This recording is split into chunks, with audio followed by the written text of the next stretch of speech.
message. Hi, hello. I'm the junior manager here at the restaurant. I'm supposed to walk experienced guard, but it's protocol, so I have to walk you through the basics anyway. So, let's get started.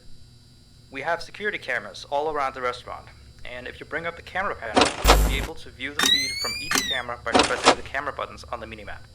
Now, our lights are always off during the night, obviously because it'd be a waste of power to leave them on all night. So to actually see something on the cameras, you can activate the camera system's night vision. You activate night vision by clicking on the button of whatever camera you're currently viewing. So for example, say you want to see what's on camera 1.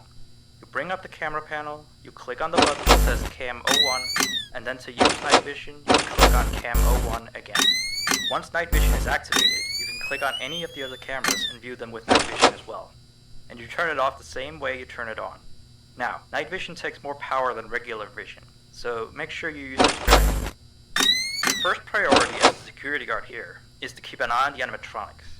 Those are really expensive machines, and we do not want them stolen. And you keep an eye on them through the cameras.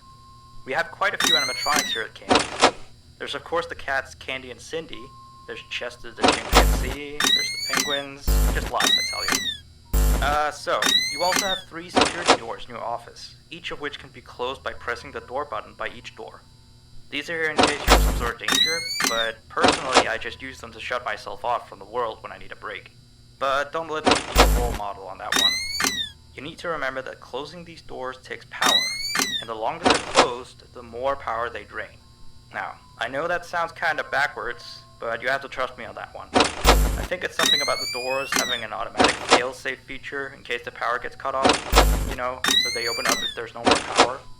All I know for sure is that they do use more and more power the longer they're closed, so you don't want to keep them closed for too long at a time. Now, the reason I keep mentioning the power is because the restaurant uses a backup power generator at night, which only has a certain amount of juice in it. So anything from viewing the cameras to using the security doors takes power. You can see how much power you have left on the computer on the desk in front of you. Try not to run out of power. If you do though, you won't be stuck in the office since the doors will always open up anyway. Oh, and one last thing. The animatronics aren't completely turned off at night, so they might start walking around a bit. But just be careful not to let any of them into the office, cause we have stuff in there we don't want damaged or anything. Though, don't bother with the ticket booth door. They won't attempt to get in through there. That's it. You'll hear from me again on your next shift. Have a good night.